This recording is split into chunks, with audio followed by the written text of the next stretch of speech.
పైసలు ఎక్కువైతే వచ్చే కష్టాలు కూడా అలాగుంటాయి. బీద మధ్య తరగతోళ్ళైతే బార్లల్లా, కళ్ళు దుకాన్లల్లా, వైన్ షాపులు, పర్మిట్ రూమ్లల్లనే తాగి ఆడనే బొర్రుతారు. అదే ఉన్నోళ్ళైతే పబ్బులకు పోయి గదే పని చేస్తారు. పబ్బులల్ల బోరు కొడితే పార్టీల పేరుతోటి ఊరవుతవులా ఫామ్ హౌస్‌లకు పోతారు. అంటే టైం బాగుంటే ఎవ్వలికి పట్టుబడరు. అదే బ్యాడ్ టైం అయిందనుకోర్రి ఇగ ఇట్లా పట్టుబడతారు. రేవ్ పార్టీలంటే ఏందంటే రేవు లేకుండా చేసుకునే పార్టీలనే రేవ్ పార్టీలు అంటారని పోలీసోళ్ళు నిర్వచనం చెప్తుంటారు. అగో కర్ణాటకలున్న బెంగళూరు కాడ మన హైదరాబాద్కి వెళ్ళి పోయి మరి ఆ రేవు తప్పిన సక్కదనాల పార్టీ చేసుకున్నారు కొంతమంది బాడాబాబులు. Was అనేటైన birthday ఉండేనట. దానికోసం కాన్కార్డు షోరూముల్లా ఓనర్ గోపాలకృష్ణ ఫామ్ హౌస్ తీసుకొని అందులో 100 మందికి మీదనే పిలిచిండ్రట. ఇక వచ్చిన వాళ్ళందరికీ మందు విందు అన్ని అరేంజ్మెంట్లు చేసిండ్రు. మళ్ళా ఆ పార్టీకి పోయిన వాళ్ళ దాంట్లో సినిమాలోళ్ళు ఉన్నారు, కంపెనీలో నడిపించేటోళ్ళు ఉన్నారు, వాళ్ళకు ఎంటర్టైన్మెంట్ ఇచ్చేటందుకు మోడల్స్ ఉన్నారు. మందు మటను చికెన్ కూడా మస్తుగా పెట్టిర్రు. ఇక పార్టీకి ఇంకింత జోష్ రావాలంటే అస్సలైంది డ్రగ్సే కదా అని అగో అవిటిని కూడా ఓటలోళ్ళు సోంపు పెట్టినట్టు పెట్టిరట.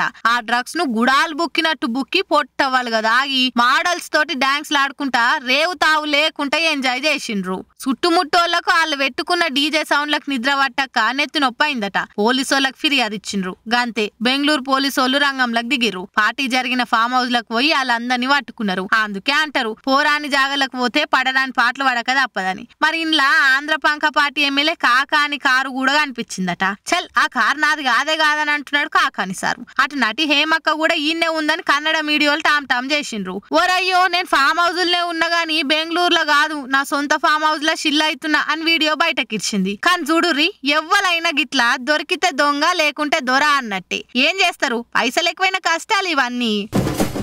100 మంది దోషులు తప్పించుకున్నా పర్వాలేదు గాని ఒక్క నిర్దోషికి శిక్ష పడొద్దని చట్టం చెప్తుంటది.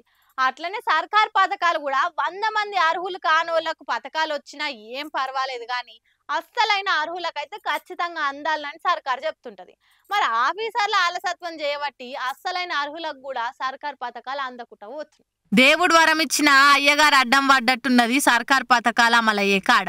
ఈడిద్దరు ముసలోళ్ళు ఉన్నారు కదా, మంచిర్యాల కాశీపేట మండలం గుండ్లపాటు కాడు ఉంటారు. అంబుబాయి భీము అనే అవ్వతాతలు ఇద్దరిది చేసుకుంటే తిన్నట్టు లేకుంటే ఉపాసం వండే బతుకులు ఎల్లదీస్తురు. ఇగో ఈ పూరి గుడిసెలనే ఉంటుర్రు. ఉచిత కరెంటు కోసం దరఖాస్తు చేసుకుండ్రు. కానీ ఇలా అర్హులు కాదన్నట్టు వీళ్ళకి అసలుకే పథకం వర్తించకుండా చేసిండ్రు. తడకలతోటి కట్టిన గోడలు గడ్డితోటి పైకప్పేసిన పెద్ద ప్యాలెస్ అని ఆఫీసర్లకు అనిపించిందో ఎట్లనో మరి. గిసోంటి శ్రీమంతులు 200 యూనిట్ల ఉచిత కరెంటుకు అర్హులైతారని గృహజ్యోతి పథకం ఇయ్యకుండా పోయినట్టుండ్రు. మరి 200 యూనిట్ల ఉచిత కరెంటుకు అర్హులు కావాలంటే మినిమం 50 లక్షలు పెట్టి కొన్న అపార్ట్మెంట్లనే ఉండాలి. ₹1,00,00,000 కట్టిన ఇల్లు ఉండాలి. నెలకి 50-60 వేల జీతం ఉండాలి. అయినా అల్లకి తెల్ల కరెంట్ ఉండాలి. అగో ఆ సొంటోళ్ళకే గృహజ్యోతి పథకానికి అర్హులైతారని అనుకుంటుర్రో ఎట్లనో మరి ఆఫీసర్లు.